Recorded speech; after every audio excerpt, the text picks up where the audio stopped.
गहलोत सरकार के नेतृत्व वाली सरकार के 3 मंत्रियों ने यहां पर मंत्री पद से इस्तीफा दे दिया है, जिसके बाद मुख्यमंत्री अशोक गहलोत ने तीनों मंत्रियों के इस्तीफे स्वीकार कर लिए हैं।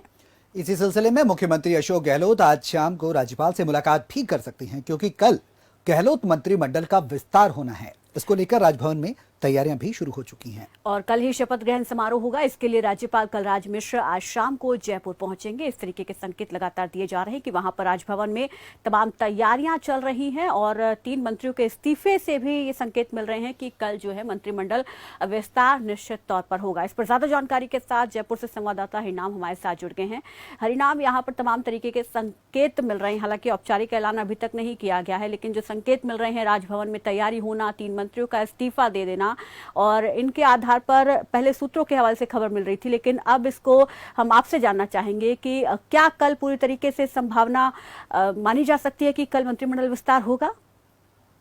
बिल्कुल प्रीति, बिल्कुल हकीकत है कि कल मंत्रिमंडल का विस्तार होगा। उन सबको देखते हुए कल जब अजय माकन शाम को जब एयरपोर्ट भिजने उनको लेने के लिए यहाँ से मुख्यमंत्री अशोक गहलोत, गोविंद डोटासरा और काफी यहाँ से मंत्री और नेतागण वहाँ पहुंचे। तो वहाँ पर अगर देखा गया तो अगर अजय माकन की बात किया जाए, अजय माकन ने जो मीडिया के सामने कहा, वहाँ पर तीनों मंत्रियों को इस्तीफा देने की बात स्वीकारा गया है। अगर बात किया जाए तो एक पद और एक राजनीतिक ऊपर यहाँ पे पूरे राजस्थान में जो चर्चाएं चल रही उनको तेज कर दिया गया है।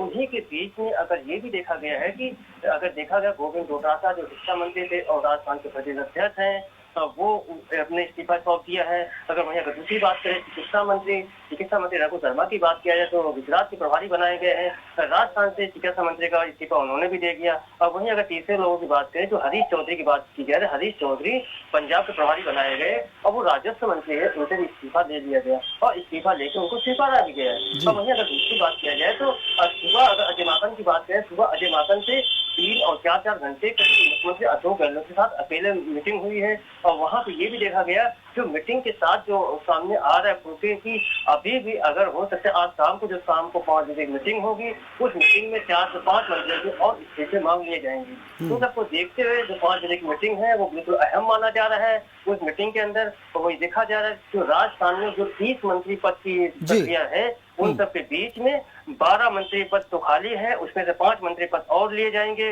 इस्तीफा उन सबको बीच में ये गहमा गहमी। हरिनाम, बिल्कुल यहाँ पर जो पहले 9 मंत्री पद खाली थे, अब 3 के इस्तीफे के बाद ये संख्या 12 हो गई है और ऐसे में यहाँ पर अब क्योंकि एक नेता एक पद की बात अशोक गहलोत कर रहे हैं और कांग्रेस ने इसी फॉर्मूले पर मंत्रिमंडल विस्तार किया है, क्या कुछ जानकारी यहाँ पर, क्या कुछ संभावनाएं जताई जा सकती है कि किसको इसमें शामिल किया जा सकता है, किसको हटाया जा सकता है?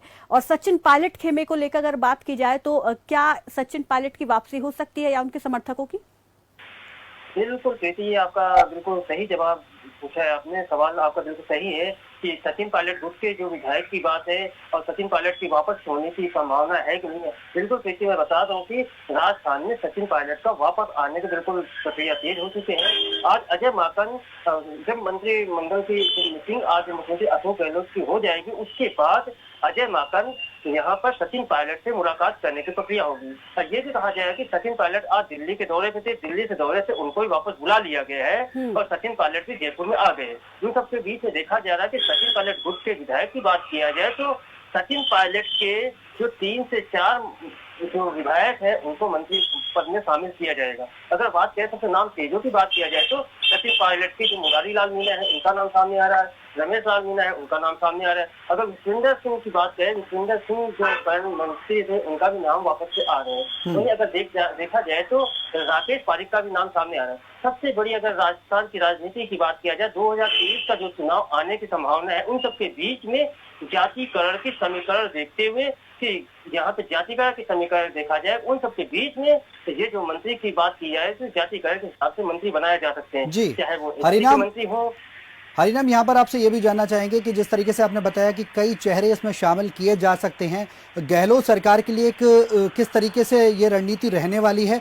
क्योंकि अपने ही खेमे की बात की जाए तो अपने ही खेमे के 3 मंत्रियों ने इस्तीफा दे दिया है, उसके बाद वो किस किस तरीके से रूपरेखा बनाएंगे, किन किन लोगों को साधने की कोशिश की जाएगी, क्योंकि चुनाव भी आपने बताया कि आगामी है, ऐसे में किन किन लोगों को साधने की रणनीति सरकार की रहेगी?